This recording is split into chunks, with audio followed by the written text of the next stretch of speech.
আগের মতো ইউনিয়ন কাউন্সিলের নেতা হলে চলবে না, এখন কাজের নেতা হতে হবে, কাজে কর্মের মাধ্যমে।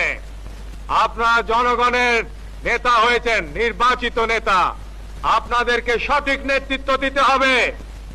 আপনাদের ইউনিয়নে কোনো জমি খালি পড়ে থাকতে পারবে না, রাস্তার দুই পাশে গাছ লাগাতে হবে, শীতকালে গমের চাষের ব্যবস্থা করতে হবে, শস্য ইত্যাদি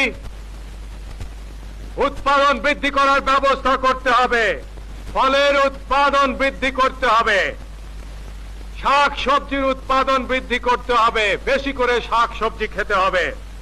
এবং আরেকটা উৎপাদন আমরা হাতে নিয়েছি, তুলা উৎপাদন।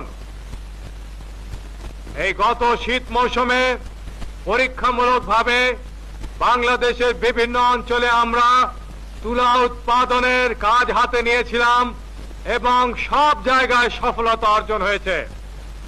আপনাদেরকে নিজ নিজ এলাকায় আরো অনেক বেশি পরিমাণে তুলা উৎপাদন করতে হবে, যাতে আমরা তুলার চাহিদা দেশের মধ্যে মিটিয়ে ফেলতে পারি। এতে সুবিধা আপনাদের হবে যে ঘরে ঘরে গ্রামে গ্রামে আপনারা তাঁত দিতে পারবেন, নিজেদের কাপড়ের চাহিদা নিজেরাই মিটিয়ে ফেলতে পারবেন, বিদেশ থেকে আর আমদানি করতে হবে না। মাছের চাষ করতে হবে, খাল বিল ছোট ছোট নদী নালায় মাছের চাষ করতে হবে। এগুলোর দায়িত্ব নিতে হবে ইউনিয়ন কাউন্সিলগুলিকে, থানা কাউন্সিলগুলিকে। সেজন্য থানা উন্নয়ন কমিটি সংগঠন করা হয়েছে এবং এই অর্থনৈতিক বছর থেকে এইগুলি কার্যকরী করা হচ্ছে।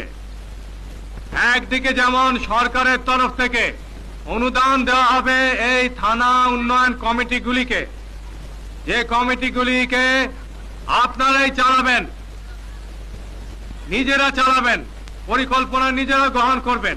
তেমনি অন্যদিকে আপনাদেরকে স্থানীয়ভাবে কিছু টাকা উঠাতে হবে এবং এই 2 টাকার অঙ্ক যোগ করে যে টাকা হবে তার উপর ভিত্তি করে এবং